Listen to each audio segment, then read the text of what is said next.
Biblia explicada, un recorrido diario por las Sagradas Escrituras. En el video anterior estuvimos hablando acerca de la llegada del apóstol Pablo a Jerusalén, y en esta oportunidad, al llegar al capítulo 22, vemos que Pablo pronuncia un discurso porque lo querían en Jerusalén prácticamente matar. Si no hubiese sido por los soldados romanos, a Pablo lo hubiesen matado. Lo estaban golpeando terriblemente y el tribuno confundió a Pablo con otra persona, pero Pablo se identificó como un habitante de la ciudad de Tarso, de una ciudad no insignificante, y Pablo manejaba muy bien el idioma griego, que el tribuno se sorprendió, y Pablo cortésmente le solicita al tribuno tener palabra en público, y Pablo habló en el idioma del pueblo, en hebreo. Quizás algunos han pensado que haya sido arameo, pero el texto dice que era hebreo. En sí era la lengua de Canaán, lo que se hablaba o la manera como se comunicaban los israelitas, y esto hizo que las personas guardaran aún más reverencia. Y en ese contexto, Pablo comienza diciendo: varones hermanos y padres, oíd ahora mi defensa ante vosotros, porque en el templo lo agarraron a golpes. Pablo estaba cumpliendo parte de unos rituales de purificación y aún así le quisieron hacer daño, porque se habían escuchado muchos comentarios tergiversados de la conducta y las enseñanzas de Pablo. Y al oír que él les hablaba en lengua hebrea, el idioma que se hablaba en aquel entonces, por eso es que algunos dicen que era arameo, guardaron más silencio, porque les entendían hablando en su idioma. Y él les dijo: yo de cierto soy judío, nacido en Tarso de Cilicia, pero criado en esta ciudad, a los pies de Gamaliel. Gamaliel, que no es un personaje desconocido, porque aquí en Hechos de los Apóstoles vimos que Gamaliel era un consejero en medio de la creciente iglesia cristiana. O sea, cuando la iglesia crecía y se les estaba impidiendo hablar, y aún así Pedro y Juan testificaban de lo que habían visto y oído, Gamaliel le dijo al Sanedrín, a los sacerdotes: dejen a esos hombres tranquilos, que si Dios está con ellos, nadie podrá acabar con lo que ellos están haciendo. Pero si esto no es de Dios, eso se termina pronto. Sabias palabras de Gamaliel que ya estudiamos en el canal. Nuevamente se menciona a Gamaliel como instructor directo de Saulo. Y Saulo dice, Pablo dice: yo fui instruido por Gamaliel, estrictamente conforme a la ley de nuestros padres. No está negando la importancia de las normas establecidas desde el principio, porque a la final todo venía de la mano del Señor.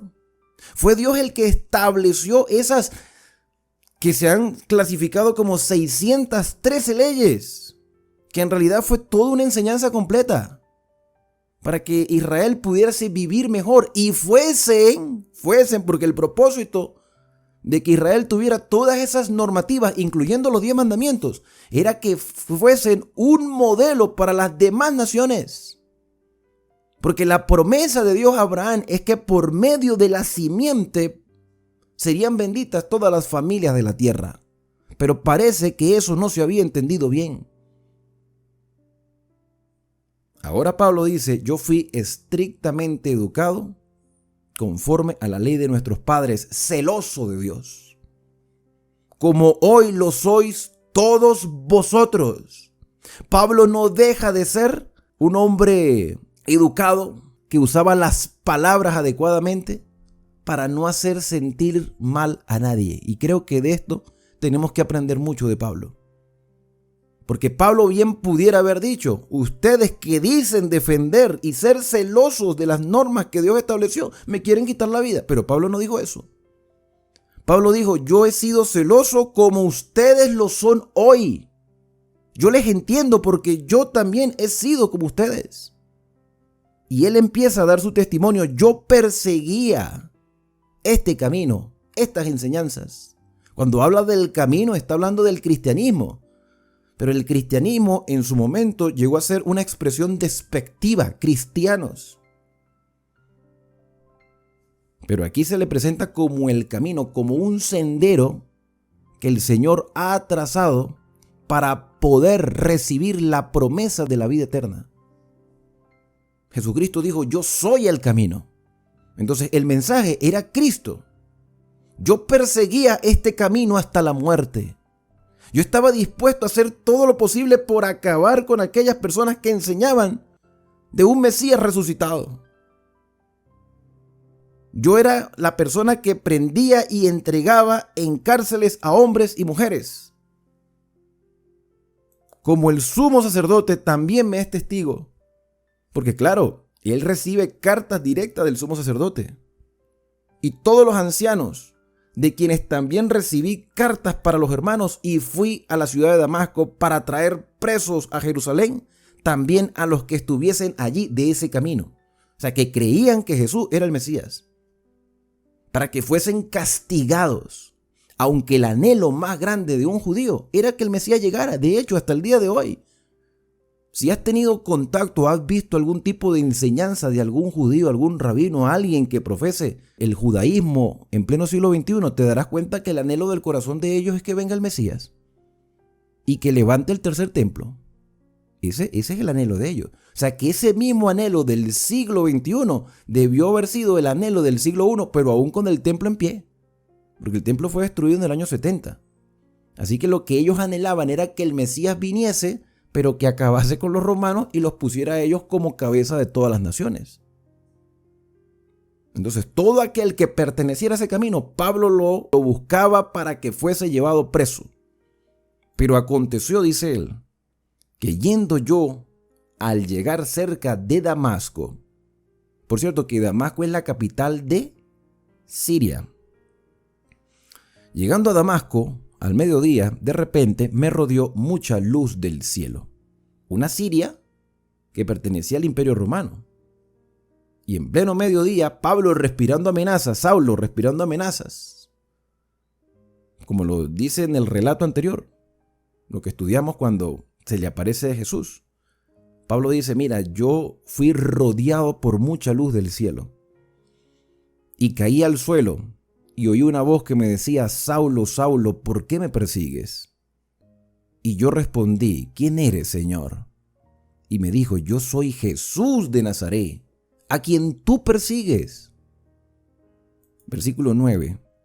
Y los que estaban conmigo vieron a la verdad la luz y se espantaron, pero no entendieron la voz del que hablaba conmigo. Y dije, ¿qué haré, Señor? Y él me dijo, levántate y ve a Damasco, entra a Damasco. Allí se te dirá todo lo que está ordenado que hagas. Aquí Pablo omite la expresión dura cosa te es dar coces contra el aguijón, pero sí deja en claro que el Señor Jesús se le aparece. Versículo número 11, y como yo no veía a causa de la gloria de la luz porque quedó ciego, fui llevado de la mano por los que estaban conmigo y llegué a Damasco. Entonces uno llamado Ananías, y fíjate las características que el mismo Pablo da de Ananías, varón piadoso según la ley, un hombre respetable, un hombre que ponía en alto las enseñanzas recibidas de nuestros padres, un varón piadoso según la ley. Un hombre que puede dar testimonio de lo que sucedió. Porque el mismo Señor le mostró una revelación para que me dijese a mí lo que yo tenía que hacer. Este Ananías tenía buen testimonio de todos los judíos que allí moraban. Pero evidentemente Ananías era un judío como todos ellos, pero que había aceptado a Jesús como el Mesías. Por las enseñanzas de los apóstoles, porque muchos sacerdotes se habían convertido también a este camino. Versículo 12. Vino a mí Ananías y acercándose me dijo, hermano Saulo, recibe la vista. Y yo en aquella misma hora recobré la vista y lo miré.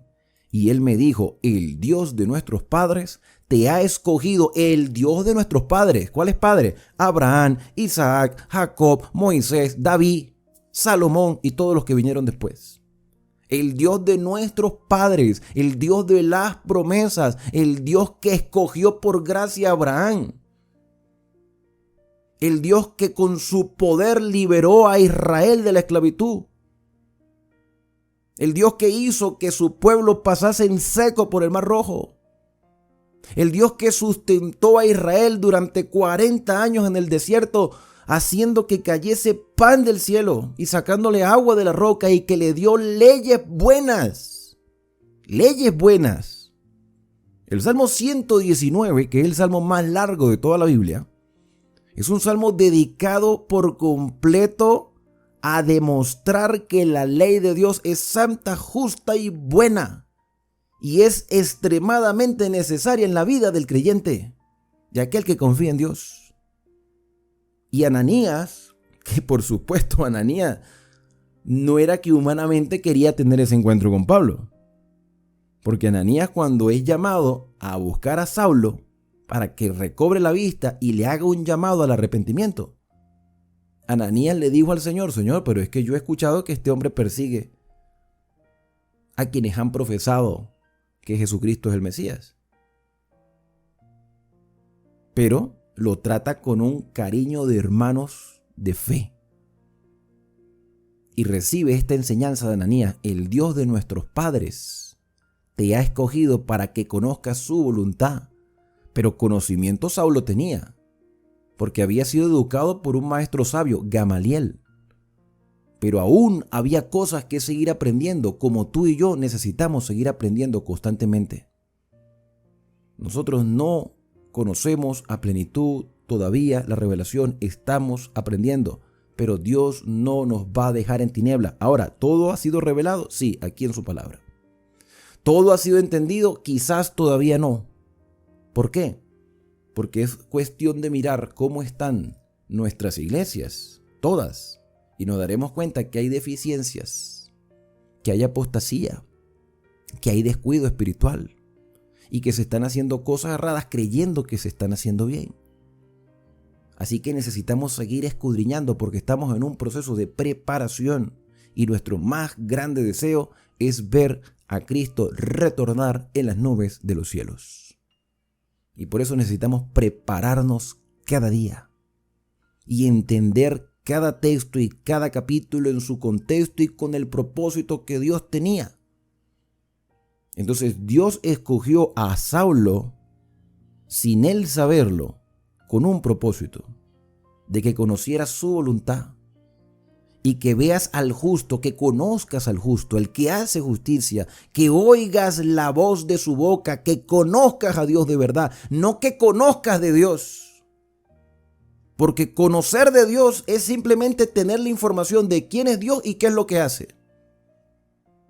Repito, conocer de Dios es saber quién es Dios y qué es lo que hace. Es simplemente algo informativo. Pero conocer a Dios es pasar tiempo con Él. Es intimar con el Todopoderoso a través de la oración. Expresarle todo lo que hay dentro de nosotros, aunque Él ya lo sepa. Nuestras alegrías, nuestras preocupaciones, nuestras debilidades, nuestros planes y nuestras dudas, porque no olvidemos que cuando los discípulos vieron a Jesús resucitado, se postran ante Él, pero algunos dudaban. Es decir, que cabe todavía la posibilidad de que haya dudas en quienes decimos ser creyentes.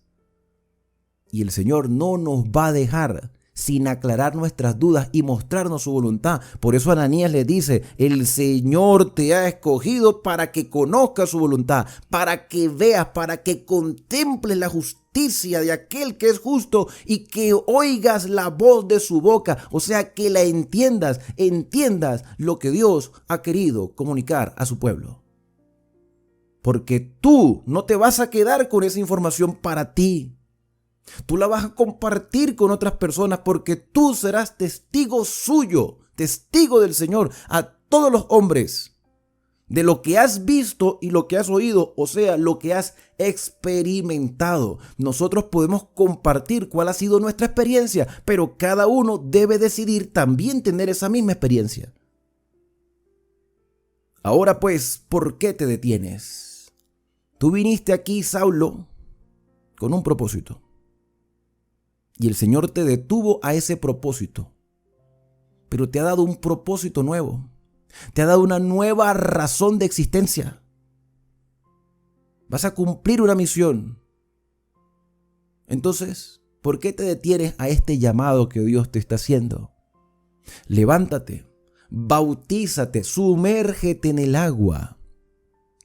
Lava tus pecados, invocando su nombre.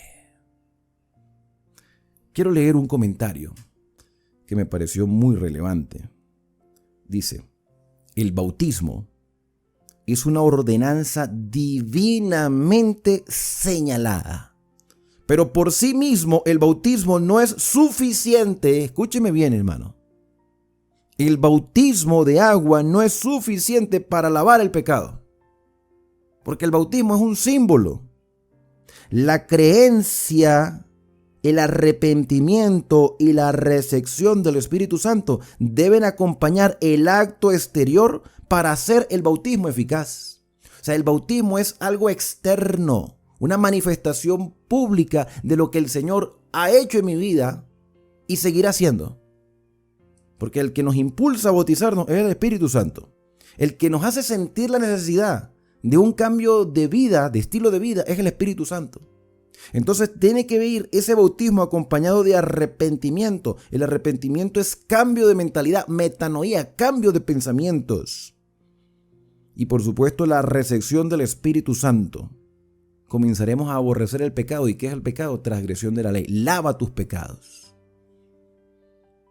Comienza a ver las cosas de manera diferente y a tener gustos diferentes, pero por tu propio esfuerzo no lo vas a lograr. La muerte de Cristo fue la que hizo posible la eliminación de la culpabilidad del pecado. O sea, el bautismo es necesario, pero yo, cuando me bautizo, lo debo hacer con la convicción de que es una manifestación externa, aceptando lo que Cristo hizo por mí en la cruz del Calvario. ¿Qué es lo que nos limpia de pecado? El sacrificio de Cristo en la cruz. Y el bautismo es una expresión de haber aceptado ese sacrificio. Por eso es que viene acompañado con cambio de mentalidad y con la recepción del Espíritu Santo. El bautismo del Espíritu Santo es la transformación diaria, que en términos teológicos sería santificación o justicia impartida.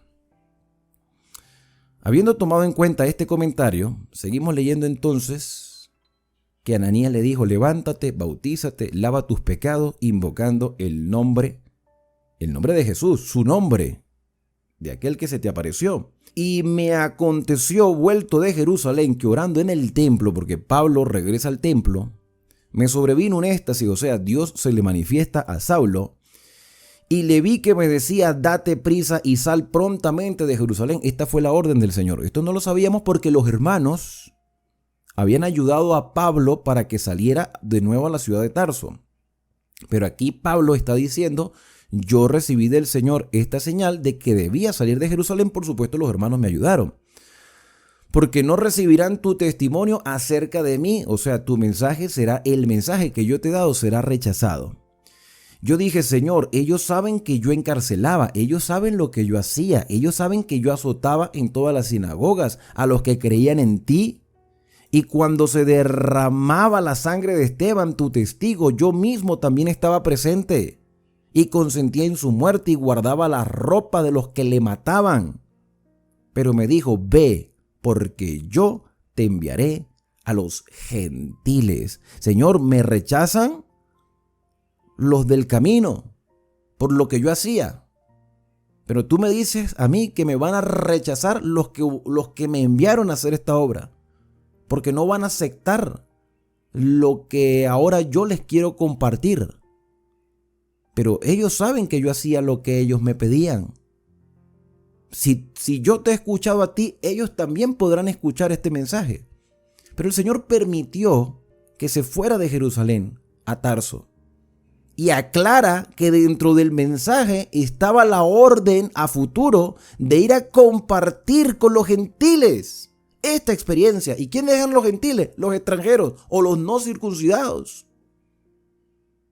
Cuando se escucha esta última parte, cuando Pablo dice que el Señor mismo se le había manifestado diciendo que tenía que hacer una obra con los gentiles, porque ese era el plan original. O sea, el plan original desde el Edén era que todas las familias de la tierra pudiesen volver a Dios. El pecado nos separó de Dios. El pecado hizo que Adán se escondiera de la presencia del Señor. Cuando le nacen los hijos a Adán, Caín y Abel, ellos van y llevan ofrenda al Señor, pero Caín hacía las cosas a su manera. Y le molestaba que Abel hiciese las cosas correctamente y que Dios aprobara lo que Abel hacía y que Dios rechazara lo que Caín hacía. Y empiezan a haber dos grupos de personas, los que quieren hacer la voluntad del Señor y los que no, pero siguen siendo creyentes, porque Caín era creyente. Caín lleva ofrenda a Dios. De hecho, Caín le reclama a Dios: ¿dónde estabas tú cuando mi hermano Abel estaba por morir? Si el mismo Caín mató a Abel.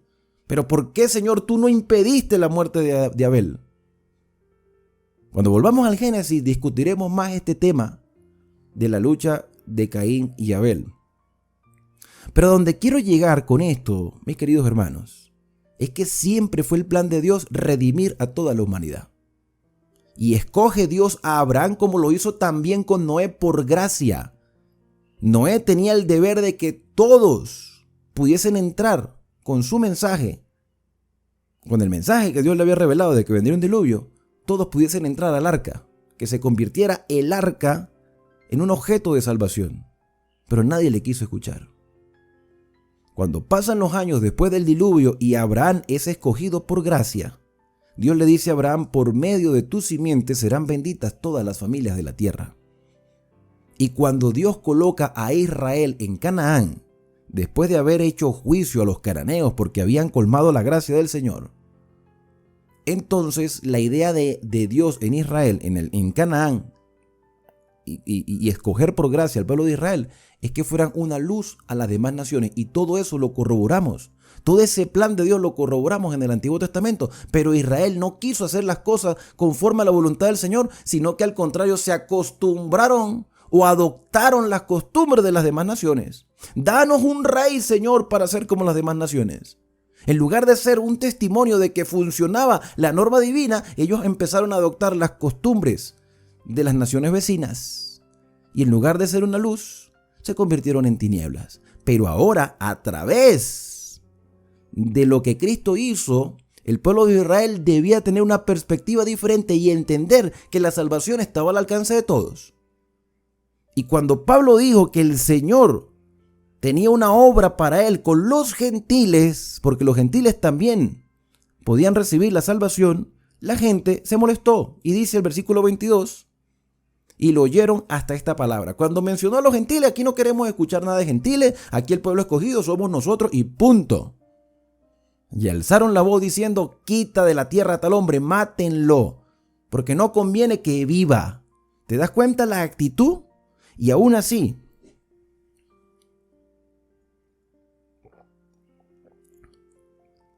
hay personas que el día de hoy siguen insistiendo de que Israel es el pueblo escogido por Dios.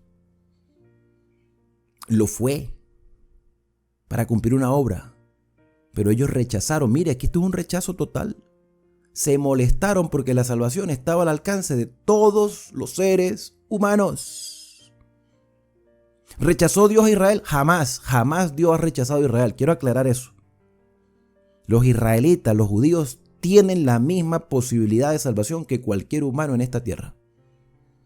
Pueden ser salvos, ellos no han sido condenados, pueden ser salvos, sí, solo sí, aceptan a Cristo como su Salvador. Aceptan a Cristo como el Mesías. Porque en ningún otro hay salvación, lo dijo el apóstol Pablo, porque no hay otro nombre debajo del cielo dado a los hombres en quien podamos ser salvos, Cristo Jesús. ¿Cuál fue la molestia de ellos? Que la salvación también fuera para los gentiles.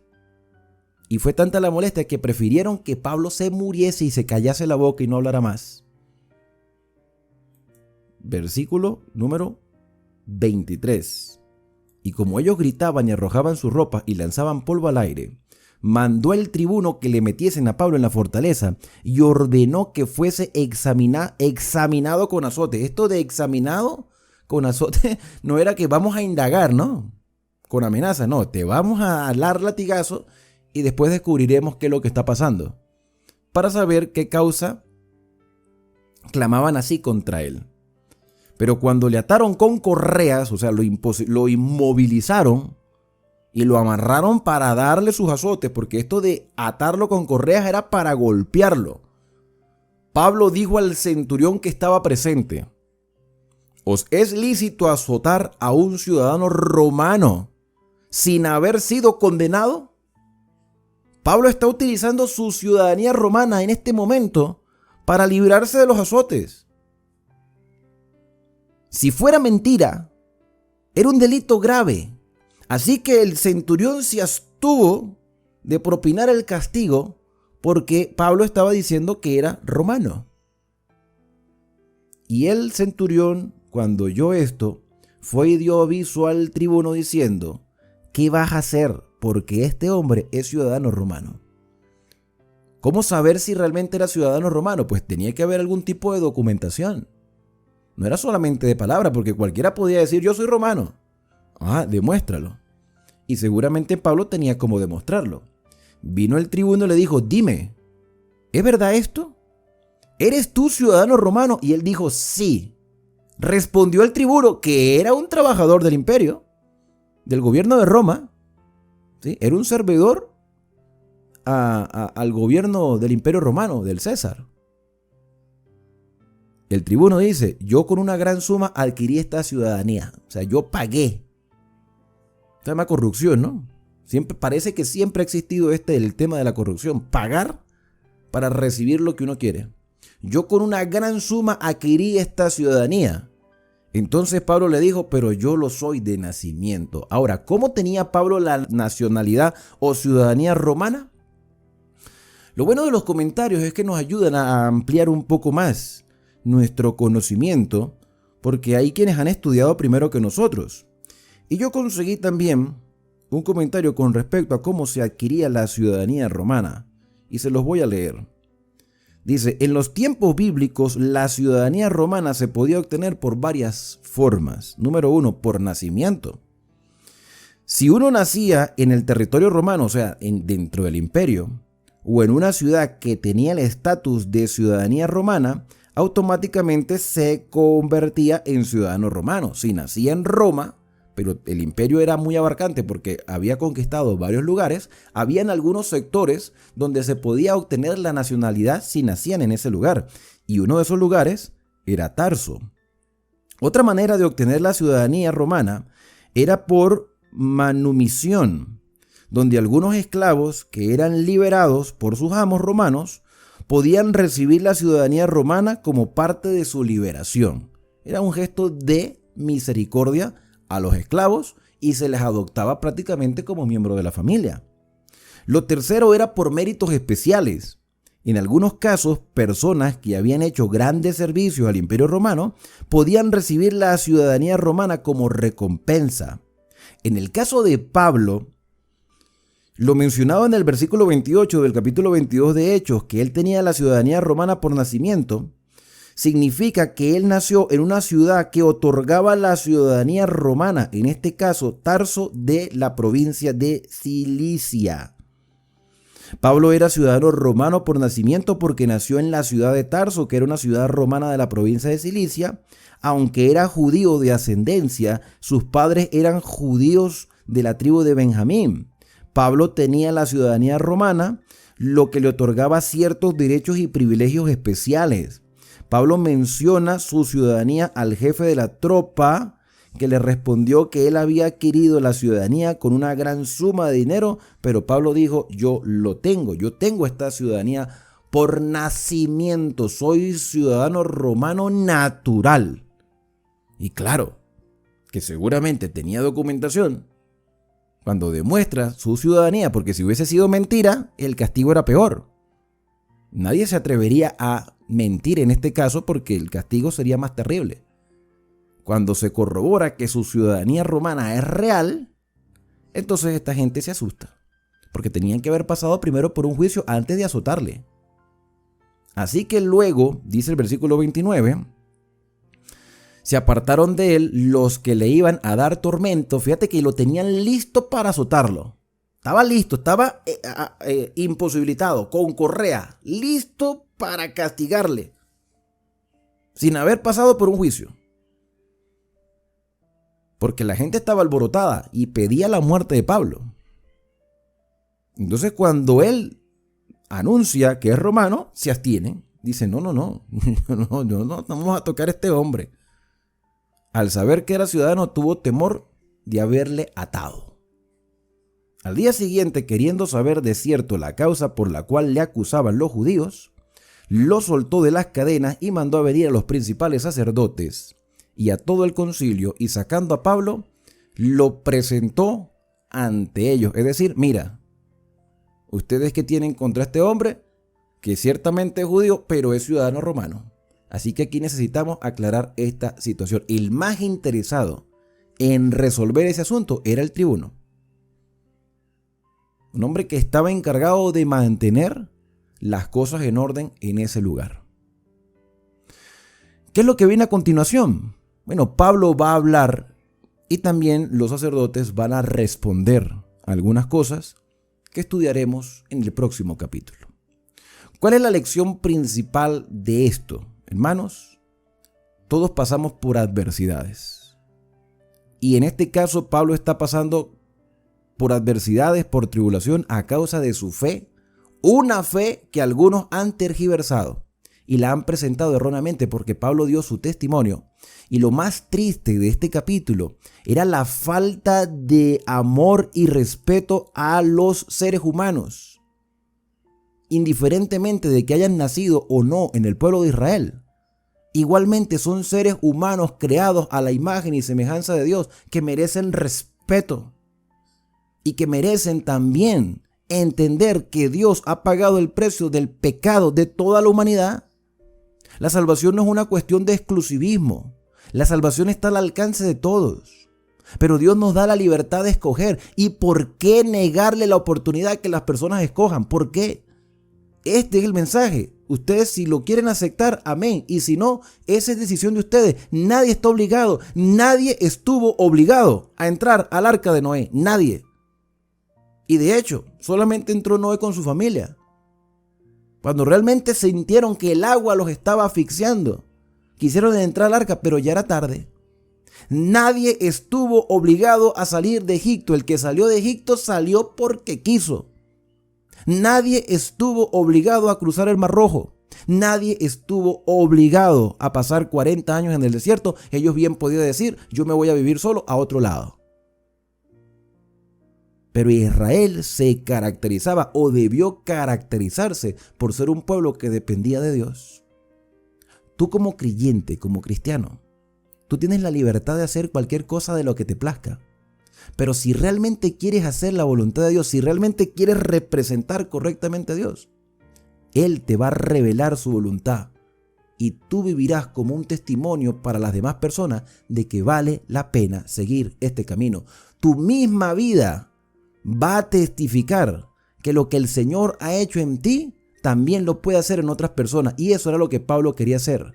Demostrar que así como él había tenido un encuentro con Jesús, así cualquier persona, judía o gentil, podía aprender lo que el Señor había revelado. A muchos les molestó, como hoy en día les molesta a muchas personas, que se enseñe la verdad presente tal cual como es, porque quizás a algunos no solamente no les gusta, sino que pareciera que no les conviene. Pero cuando tú y yo estamos dispuestos a vivir de acuerdo a lo que el Señor ha establecido, nuestra fe se fortalece y podremos vivir con esperanza hasta el día en que Cristo venga a buscarnos.